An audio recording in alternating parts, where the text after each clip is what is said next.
አሚን መልቲሚዲያ ፕሮዳክሽን ባለ ጭንብሉ ልብ አንጠልጣይ ታሪክ ክፍል 8 ተራኪ ረዚቃ መሐመድ። ለቻናላችን አዲስ ከሆናችሁ ላይክ፣ ሼር እና ሰብስክራይብ በማድረግ ቤተሰቦቻችን እንድትሆኑ በታላቅ አክብሮት እንጋብዛችኋለን።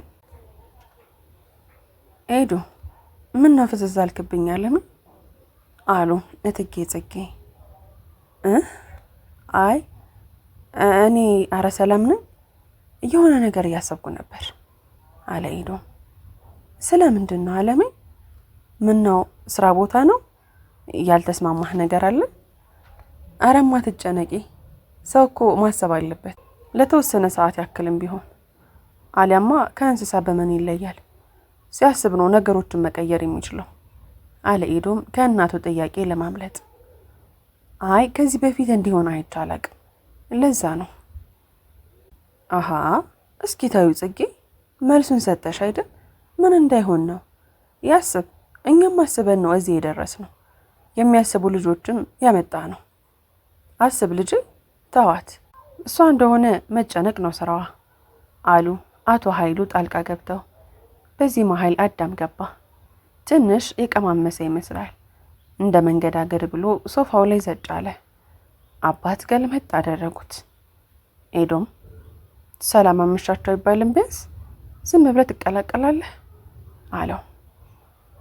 ሼባው ልትወጥረኝ ነው? እኔ አልኩኝ አላልኩኝ ማምሸታ አይቀር አላዳም እየተኮላተፈ። ችግር የለውም አለሞቼ፣ ዋናው እናንተ በጊዜ መሰባሰባችሁ ነው። ግን አዳም ይህንን መጠጥ ተው እባክህ። ወይማ 3 ብቻ እኮ ነው። ግን ያው የኔ ነገር አልችልም፣ ለዛ ነው አላዳም ለማዋሸት እየሞከረ። ሲነጋ እናወራለን አሉ አቶ አያል ኮስተር ብለው። ኤዶምም ተነስቶ ሊወጣ እየተዘጋጀ። እናት ወደ ኤዶም እያዩ ወዴት ነው? መሽቷል እኮ ኤዶም፣ ወንድምህ ሲገባ አሉ። አረማዬ ግቢ ውስጥ ነኝ፣ የትም አልሄድም። አረ አንተ አይደብርህም? እኔን ስታይ መደንገጥ ጀምረሃል። ችግር አለ አላዳም እንደ መቆም እያለ። የምን ችግር? ምን ያስደነግጠኛል አለ ኤዶም ፊት ለፊት እያየው። ብቻ እኔ ያሰብኩት ነገር እንዳይሆንና እንዳንጨራረስ። ዋ አላዳም ሲፈነን አስበው። ምንድን ነው የምታስበው? ነገርኩ እንዳታደርገው። ስማ ምንም ማስብ ግድ የለኝም፣ ገደድ ግባ ከፈለክ አለ ኤዶም ንድድ ብሎት። ሁለቱም ግን ስለምን መሆኑ ገብቷቸዋል። እናት የአዳምን ሁኔታ በማየት ለማብረድ ሞከሩ። አባት እንዴት ተናቀን በሚል መንፈስም ተቆጡ። ኤዶም ነገሩን ለማብረድ ስለፈለገ የሆዱን በሆዱ ይዞ ወደ ውጭ መውጣቱን ትቶ መኝታ ቤቱ ገባ። ሲፈንን አሰባት። አሁን ምን እያደረገች ይሆን? ተኝታለች ወይስ ከእህቶቿ ጋር እያወራች ይሆን? በጣም ፈለጋት። ሊያያት ሊያወራትና ወንድሙ አዳም ያለውን አስታወሰ። ጸቡን ሊጀምር ነው። ምን ይሻለኛል ሲፈን? መሽቷል። አካባቢውን ጽልመት ወርሶታል። ያን ያክል ሰዓቱ ባሄድም እንኳ መብራት ባለመኖሩ ምክንያት የጨረቃዋን መድመቅ ተደምሮ ጥቁረቱን አጋኖታል። ሰውም ብዙ አይንቀሳቀስም። በዛ ትጥታ ውስጥ ኤዶም ብቻውን ከራሱ ጋር እየተማከረ ይጓዛል። ከቅርብ ጊዜ ወዲህ የተከሰተበትም የባህሪ ለውጥ እያሰበ ይህ ነገር የት ያደርሰኝ ይሆን? እንዴትስ ነው የማስተካክለው? ግራ ገብቶታል አዳም። ለሲፈን ያለው ስሜት እውነት የፍቅር ከሆነ ሁለታችንም እንጎዳለን፣ ካልሆነ ግን እኔን ሊረዳኝ ይገባል። ሲፈንን አፍቅራታለሁ በቃ። እና ምን ልሆን? የእኔ ስሜት ከሱ ይበልጣል። እሱ ሳያት መዋል ማደር ይችላል፣ እኔ ግን አልችልም። ይኸው አሁንም በጨለማ የሚያስኩዘኝ የፍቅሯ ኃያልነት ነው። 1 ወር ሙሉ እንደ ሞኝ ተከታትያታለሁ፣ ወንድሜ ሳያቅ ለሷን ፍላጎቴን ሳላሳውቅ። አሁን ግን አልችልም፣ እነግራታለሁ፣ ልትረዳኝ ይገባል። አውቃለሁ 30 ቀን ብዙ ላይሆን ይችላል፣ ለኔ ግን ረዝሞብኛል። በየቀኑ ጓደኝነቷን ልጠይቅ አልጠይቅ እያልኩኝ ማሰብና መጨነቁ በዝቶብኛል። በዛ ላይ አዳም አለ። ፈጣሪ በወንድሜ እየተመቀኘኝ ከሆነ ይቅር በለኝ እያለ ኤዶም ወደ እነ ሲፈን ሰፈር ይገሰግሳል ለፍቅር። ኤዶም ፊት ለፊቱን እያየ ሲጓዝ ግን 2 ሰዎች ከቤቱ ሲወጣ ጀምሮ እንደሚከታተሉት አላወቀም ነበር። ቀስ እያሉ እያደኑ፣ ሲፈጥን እየፈጠኑ፣ ሲቀዘቅዝ እየቀዘቀዙ፣ ቆም ሲል እየቆሙ ከሰው እይታ ውጭ እስኪሆንና ኢላማቸው ውስጥ እስኪገባ እየጠበቁ ነው። አዎ ትዕዛዝ ከተቀበሉ ቆይተዋል። አዎ እነዚህ ሁለት ወጠምሾች የአቶ ዩሱፍ ገዳዮች ናቸው። ኤዶም በእነሱ እይታ ባለጭንብሉ አዳም እንደሆነ ተቆጥሯል። ስለዚህም ነው ኤዶም አዳም መስሏቸው የሚከተሉት። አንደኛው በካፖርት ኪስ ውስጥ ያለችውን አቶ ዩሱፍን ያሰናበተችው ሽጉጥ እየነካካ እሱን ገድሎ ለማምለጥ ዓላማውን ለማድረስ ይጣደፋል። ሲናገር የፈለገውን ሐሳብ እያነሳ ከራሱ ጋር ይማከርበታል። እንዲህ እያለ ኤዶም እነ ሲፈን ሰፈር ሲደርስ እንደመቆም አለ። ሁለቱም ወጠምሾች ትንሽ ራቅ ብለው በመቆም ግራ በመጋባት መታየት ጀመሩ። ስማ፣ ምንድነው ነገሩ? አቶ ይፍሩ ቤት እኮ ነው የመጣው አለ አንደኛው ወጠምሻ። እኮ እኔም ገርሞኛል፣ ያወቀው ነገር ይኖር ይሆን አለ ሌላኛው ወጠምሻ። ኧረ እኔ እንጃ፣ አደጋ ለመጣል አስቦ እንዳይሆን አለ አንደኛው። እንደዛ እንኳን አይመስለኝም፣ በቃ ስለ ሁኔታው ለአቶ ይርጋ ደውዬ ላሳውቃቸው፣ የሚሉንን ሰምተን እንደሚሆን እናደርጋለን አለ ሌላኛው ጓደኛው። ኤዶም ከኪሱ ስልኩን አወጣና ትንፋሹን ሰብሰብ አድርጎ የሲፈንን ስም ፈልጎ ደወለ። ይጠራል። ልቡ ድው ድው ሲል ይሰማው ጀመር። ልክ ባይሆንስ እያለ ሄሎ፣ ቀጠን ያለ የሚያምር የሴት ድምፅ። ኤዶም ልቡ ቀጥ ያለች መሰለው። ዝም አለ። ሄሎ አለች ሲፈን መልሳ። ኤዶም እንደምንም ራሱን ሰበሰበና አቤት ሲፈን፣ እኔ ነኝ ኤዶም። ኦኬ ኤዶም፣ ምን ነው ችግር አለ? አይ አረ የለም አለ ኤዶም። ኤዶም፣ አዳም ደህና አይደለም? ንገሪኝ፣ ምን ተፈጠረ? አለች አዳምን አንድ ነገር አድርገውት መስሏት። ኤዶም ትንሽ ንድድ አለው። ከዛ ደፈራልና ሲፈን፣ አንዴ ላናግርሽ ትወጫለሽ? ምን አልክ? ማለት የት ነው የምመጣው በዚህ ሰዓት? አለች ሲፈን ገርሟት። በራችሁ ላይ ነኝ እባክሽ። ምን? እኛ ቤት? ኤዶም ለምን? እባክሽ አለ ኤዶም በልምምጥ። እሺ ዘበኛው እንዳያይህ መጣሁ አለች ሲፈን ተገርማ። ድንጋጤም ፍርሃትም ሆዳን እያላወሰባት ኤዶም እስክትመጣ ደጋግሞ ምን ማለት እንዳለበት ያወጣና ያወርድ ጀመር። ወዲያ ወዲህ እየተንጎራደደ ወጠምሾቹ ስልክ ሲያወራ ሲወዛወዝ ራቅ ብለው በትኩረት ይከታተሉታል። አንደኛው ስልኩን ወደ አቶ ይርጋ ደጋግሞ ይሞክራል። በመጨረሻ ተነሳለት። አቤት፣ ምንድነው ሳንቾ? እኔ ስልክ ላይ መደወል እንደሌለብህ አልነገርኩህም? አሉ ይርጋ። ይቅርታ ግን አስፈላጊ መስሎ ስለታየኝ ነው አለ ወጠምሻው ሳንቾ። ምን ጉድ ነው ደግሞ? ጉዳዩን ጨረሳችሁት? አይ ተከትለነው ነበር፣ ነገር ግን እሱ ከቤት ጀምሮ ስንከተለው እሱ ቀጥታ ያመራው ወደ አቶ ይፍሩ ቤት ጋር ነው። ለሆነ ሰውም በስልክ እየደወለ ነው። ይህንን ነገር ለእርሶ መንገር ይኖርብናል ብለን ነው አለ ወጠምሻው። ምን አባቱ ይሰራል? የጀመረው ሊጨርስ ነው እንዴ? ቆይ በዚህ ሰዓት እንዴት ደፋር ነው ባካችሁ!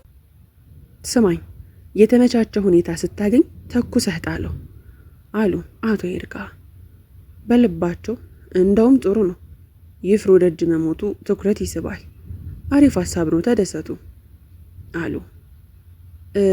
ማለት አቶ ይፍሩ እኮ አይመለከትህም፣ ስራን ብቻ ስራ፣ የድምጽ ማፈኛ መጠቀምን እንዳትረሳ፣ ከዚያ በፊት ግን መጨረሻውን እዩት አሉ ይርጋ በትዕዛዝ። እሺ አለ ወጠምሻው። የተባለውን ለጓደኛው ነገረው። ኤዶም ወዲያ ወዲህ ጠበቀ። በመጨረሻም ሲፈን መጣች። ሰዓቱ ገና ቢሆንም መብራት ባለመኖሩ ምክንያት ጨለማው ሌሊት አስመስሎታል። በፈጣሪ ኤዶ ምንድነው? አለች ሲፈን እየተጠጋችው። ሲፈን፣ እኔ ምንም አይደለም አለ ኤዶም ያዘጋጀውን ቃላት ሁሉ ተበታትኖ እየጠፉበት። ኤዶ አታስጨንቀኝ፣ አዳም ምን ሆነ እያልኩህ ነው አለችው እየተጠጋችው አይኖቹ ውስጥ እያየች። ሲፈን ስለ አዳም አይደለም፣ እኔ በቃ ላይ ስለፈለግኩ ነው የመጣሁት። በቃ አለች ሲፈን ግር ብሏት። አዎ እኔ ሲፈን አልቻልኩም። ውስጥ የሚላወሰውን ስሜት መቋቋም የምችል ሰው አይደለሁም። ሲፈን ምናልባት ቸኩዬ ይሆናል፣ ግን እኔ እንጃ ረጅም ጊዜ የማቅሽ ያህል ነው የሚሰማኝ። ድምፁ ተቆራረጠበት። ምን እያደረግኩ ነው? ኤዶም በፈጣሪ ምን እያልክ ነው? ማለቴ አለች ሲፈን ምን ማለት እንዳለባት ግራ ገብቷት። አዳምን በኤዶም ውስጥ ሆና እየፈለገችው። አውቃለሁ፣ ግን እኔ በግድ አሁኑን አፍቅሪኝ ወይም ጓደኝነቴን ተቀበይኝ ያልኩሽ አይደለም። የኔን ስሜት እየነገርኩሽ ነው ያለሁት አለ ኤዶም። የሚያምረውን ሰልካካ ፊቱን ተመለከተችው። ፊቱ ላይ የሚነበበው ስስት፣ የፍቅር ስሜትና ፍርሃት ራሷንም አስፈራራት። ከኤዶም ጋር ከተዋወቀች ገና የ30 ቀን ዕድሜ ብቻ ቢያስቆጥርም ከቤታቸው ከሸኛት ዕለት ጀምሮ ተግባብተው ይደዋወላሉ፣ ይገናኛሉ። ቀለል ብሎን የቀረባት ግን ደግሞ ከአዳም ጋር እልህ ኃይሉት ፍቅር ተጋብታለች። እናም ጨነቃት። ኤዶ ግን እኮ ሲፍ እያስገደድኩሽ ነው፣ ይቅርታ ብሎ በቀኝ እጁ የፊት ፀጉሯን ወደ ኋላ ገፋ አደረገና ሲፈን አይኖቹ ላይ እንደተከለች በጥንቃቄ ማውራት ጀመረ። ኤዶ እኔ ላንተ ጥሩ ስሜት አለኝ፣ ነገር ግን ይህ ጥሩ ስሜት አንተ ባልከው መንገድ ይሆን አይሆን እርግጠኛ አይደለሁም ብላ ሀሳቧን ሳትጨርሰው አንዲት ድመት በጨለማ ውስጥ ስታልፍ ስለነካቻት እንደመደንገጥ ብላ ወደ ኤዶም ጥግት አለች። ወይኔ ስትል እቅፍ አድርጎ አይዞሽ ተረጋጊ፣ ድመት ናት አለ ኤዶም የስበት ኃይሉን ይበልጥ እየጨመረለት። እቅፉን ሳይለቅ አይዞሽ እያለ ፊቱን ከፊቷ ጋር በማገናኘት ይተሻሻት ጀመር። ጨለማው ብርታት ሰጠው። ሲፈን ጨነቃት። እንዴት ታስቆመው?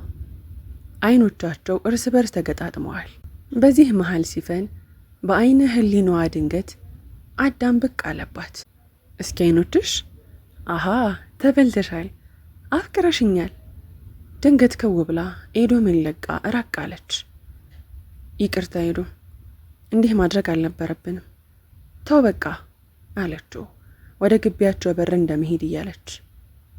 ግን እኮ እኔ በቃ ወደ ቤት ሂድ በፈጠረህ በቃ አለችው። ሲፍ አፈቅርሻለሁ ኤዶም፣ ይህ ድንገተኛ አጋጣሚ የፈጠረው ነገር ነው። ለሁሉም ነገር ጊዜ እፈልጋለሁ። ፕሊስ በቃ ሂድ አለች ሲፈን የግቢውን በር ገፋ አድርጋ ወደ ውስጥ እየገባች። ኤዶም አዘነ። በእርግጥ ፈጥኗል፣ ግን አጋጣሚ ነው። እንዲህ ለማድረግ አስቤ አልመጣሁም፣ ተረጅኝ አለ ድመቷን እየረገመ። አስቸኮለችኝ። ሲፈን መልስ ሳትሰጠው የግቢ በር ተዘጋ። ኤዶም ጡት እንደነጠቁት ሕፃን ልጅ ለምቦጭን ጥሎ የተዘጋውን በር እያየ ቆመ። እንባም ባለው። ወጠምሾቹ ይህንን ትርኢት ሲከታተሉ ከቆዩ በኋላ ልክ ሲፈን ስትገባ ኤዶምን መከታተል ጀመሩ። ኤዶም አንገቱን አቀርቅሮ በጨለማ ውስጥ መጓዝ ጀምሯል። ልቡ ስብርብር ያለ መሰለው። ያለ መፈለግ ስሜት ተሰማው። ፍቅር ስቃይ ነው፣ ጣፋጭ ነው፣ ማጣት ነው፣ ፍርሃትና ሐዘንም ነው። እነዚያ ወጠምሾች ተከተሉት። በዚህ መሃል ኤዶም ድንገት ከእንቅልፉ እንደ ነቃ ሰው ዘወር አለ። በዛው ቅጽበት 2 ሰዎች ተመለከተ። ደንገጥ አለ። አልተጠራጠረም። በትክክል ሊያጠቁት እንደፈለጉት ገባውና እንደ መደናበርም እንደ መሮጥም አለ። መልሶ ለማረጋገጥ ሲዞር መሮጥ ጀምሯል። ወደ እሱ ፍጥነቱን ጨመረ። ወደፊት ተከተሉት። አዳም ቁም አለ ከሁለት አንዱ። ኤዶም ገባው። የወንድሙ ጠላት የሆኑ ሰዎች መሆናቸው። በዚህ ሰዓት ላይ ቆሞ እኔ አዳም አይደለሁም ማለት ዘበት ነው። ማሊያም ነው። ምንስ ለውጥ ያመጣል? ዝም ብሎ እየሮጠ በመጨረሻ እንደማይደርሱበት ሲያውቁ አንደኛው ድፋው በቃ ተኩስበት አለው። ኤዶም ምንድነው ያሉት? እማዬና አባዬ ጉድን ኩላችሁ አለ ተስፋ እየቆረጠ። እናም ከጀርባው ፈጣን የሆነ ነገር ሲመታው ተሰማው። እንደ መንገዳገድ አለ። መልሶ ወደ እግሩ አካባቢ ደገመው። ኤዶም እማ አለ በሐሳቡ። የአቅሙን እግሩን እየጎተተ እንደ መሮጥ አለ እያነከሰ። እንባው ዱብ ዱብ አለ። ሲፈን ሲፈን እያለ ያነበንባል። ጨለማው ያስጨንቃል፣ ተስፋ ያስቆርጣል። በተለይ ለብቻ ሲጓዙ፣ ለዛውም ከኋላ ገዳይን አስከትለው የጥይት እርሳስ በሰውነት ውስጥ አቋርጦ ሲገባ ስሜቱን እያዳመጡ መሮጥ ስቃይ ነው።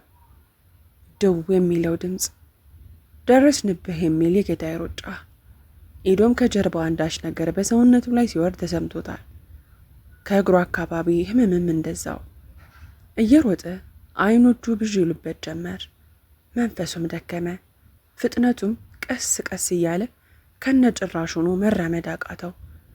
ገዳዮቹ ሁኔታውን ስለተረዱ ተረጋግተው በእርምጃ ተከተሉት። ኤዶም እጅ ሰጠ። በቁሙ ተዝለፍልፎ ወደቀ። ሁለቱም ቀረቡት። አንደኛው ከወደ እግሩ በኩል ሆኖ የቆሰለ እግሩን ረገጠው። የማትረባ የትም ላታመልጥ ተፍጨረጨርክ እኮ፣ ስራ በዛህብን ጉንዳን አለው። ኤዶም እርግጫው ስላሳመመው ጮኸ። መሳሪያ የያዘው ወጠምሻ ከወደ አናቱ በመሆን እያቀባበለ ሊጨርሰው ተዘጋጀ። ኤዶም በጨለማ ውስጥ መሬት ላይ ተንጋሎ የገዳዩን ጫማ እያየ አለቀሰ። ህልም እንዲሆንለት ተመኘ። ገዳዩ ጎንበስ አለ ወደ ኤዶም። በዚሁ ቅጽበት 4 ጎረምሶች እያሽካኩ ከቅያስ ውስጥ በመውጣት በእነሱ አቅጣጫ መጡ። ገዳዮቹ ተደናበሩ። አንደኛው ቶሎ ጨርሰውና እናምልጥ አለው በጥድፊያ። ሁለተኛውም መሳሪያውን የያዘው ሰው ቆይ ቆይ ቆይ ጥግህን ያዝ ይለፉ ብሎ ወደ ባሰበት ጨለማ ሸሸት አለ። 4 ወጠምሾች እየተሽካኩ እኔ ካሁን በኋላ ከእናንተ ጋር መጠጥ ቤት አልደርስም እያሉ እየሳቁ፣ በዚህ መሃል ገዳዮቹ ቶሎ እንዲሰወሩላቸው በመጠጥ ሙድ ሆነው እዛው ባሉበት መወዛወዝ ሆነ። እነሱም እንደዛው። ከሌላ ቅያሴ አካባቢ ተረኛ ጥበቆች መሳሪያቸውን እንዳነገቱ ብቅ አሉ። ልክ ያልሆነ ነገር አለ ብዬ ነበር። አንዱ ጥበቃ እየፈጠነ ወደ ጎረምሶቹ። በዚህ ጊዜ ገዳዮቹ እርስ በእርስ ተያዩ። ይህ ነገር ሊከር ነው እንዴ? ከዚህ አካባቢ መራቅ አለብን። ተንቀሳቀስ አለው ሽጉጥ የያዘው ወጠምሻ። እንዴ አቶ ይርጋ እኮ እየጠበቀን ነው። ስራችንን ካልጨረስን 5 ሳንቲም እንደማይሰጠን ታውቃለህ። ቅድሙኑ ከምታባበለው ብትጨርሰው ኖሮ። አሁን ወሬውን ትተህ አምልጥ። ዛሬ አልተሳካም። በቃ ፍተን። ከተያዝን ግን ሁለታችንም ያልቅልናል አለው ወጠምሻው ለማምለጥ እየተዘጋጀ። ጎረምሶቹም ማሽካካታቸውን ቀጥለዋል። እናንተ ለምንድነው ሰላም የምትነሱት? ወደ የቤታችሁ ግቡ፣ ተንቀሳቀሱ አለ ጥበቃው አጠገባቸው ደርሶ። ኤዶም ጥግ ላይ ሆኖ በሰመመን እያየው ነበር። አልፎት ሲሄድ ግን እንዴት ይጣራ አቃተው። በፈጣሪ ኃይል እንዲተርፍም ተማጸነ። 3ቱም ጥበቆች ኤዶምን አፋልገው ጎረምሶቹን ወደ ቤት ለማስገባት ቆጣ ብለው መናገር ጀመሩ። እሺ አሁን እዚያ አትቁሙ፣ ተበተኑ አለ አንደኛው ጥበቃ። ድንገት በዚህ መሃል ጥበቆቹ ዘወር ሲሉ 2 ወጠምሾች ድንገት ቀስ እያሉ እያፈተለኩ ነበር። በፍጥነት ተከተሏቸው። ጎረምሶቹም አብረው ሮጡ፣ ተሯሯጡ። ጥበቃው ቁም እተኩሳለሁ ብሎ ጮክ አለ። ዝም ብለው ሮጡ። በመጨረሻ አንደኛው ጥበቃ አነጣጥሮ የአንዱን ወጠምሻ እግር ላይ መታው። ቷ ሲል ጎረምሶቹ ደነገጡ። ግን ወደ ኋላ ሳይመለሱ ጥበቆቹን አገዟቸው። ተሯሩጠውም አንደኛውን እግሩን የተመታውን ወጠምሻ ደርሰው ያዙት። መሳሪያ ይዞ የነበረው ወጠምሻ ግን አመለጣቸው። የያዙትን ግን ማነህ እያሉ በዱላና በጥያቄ አፋጠጡት። መልስ ግን አልሰጣቸውም። የማይረባ በጨለማ ሰፈራችንን በድፍረት እንድትሯሯጥበት ማን ፈቀደልህ? ይላል ጎረምሳው ሊመታው እየቃጣ። ጥበቃዎቹ እባካችሁ እናንተ ልጆች ወደ ቤት ግቡ፣ በቃ እኛ ለፖሊስ እናስረክበዋለን ይላሉ። እንዲህ እየተባባሉ መብራት መጣ። በዚህ መሃል ከተያዩ በኋላ አንተ የውብሸት ልጅ ነህ አይደል? እባክህ ከአባት ጋር አታቃይሚኝ፣ ወደ ቤት ግቡ አለ ጥበቃው በመሰላቸት። የያዙትን ወጠምሻ ለፖሊስ ለመስጠት ቸኩለዋል። እረ የዛሬው ጉዳይ አልቅም፣ እዚህ ጋር እኮ ሰው ወድቋል አለ ሌላኛው ጎረምሳ። ተከተሉት። እውነቱም ኤዶም ደሙ እየፈሰሰ ተጋድሟል። በጣም ደነገጡ። አረ አምቡላንስ ይጠራ፣ አረ ፖሊስ እያሉ ተንጫጩ። ቀና አደረጉት። በህይወት አለ፣ ደህና ነው፣ ግን ደም እየፈሰሰው ነውና እንፍጠን እየተባባሉ ተረባረቡ። ወዲያውም ተደዋውለው የፌዴራል መኪና መጣ። እናም ተጠርጣሪውን ወደ ፖሊስ ጣቢያ፣ ኤዶምንም ደግሞ በፍጥነት ወደ ሆስፒታል ይዘው ነጎዱ። ኤዶም እፎይታ ያገኘ መሰለው። አይኖቹን ጨፈነ። ክፍል 9 ይቀጥላል። ታሪኩን ከወደዳችሁት ላይክ፣ ሼርና ሰብስክራይብ ማድረጋችሁን እንዳትረሱ። ስለምትከታተሉንና ከኛ ጋር ስለሆናችሁ ከልብ አድርገን እናመሰግናችኋለን።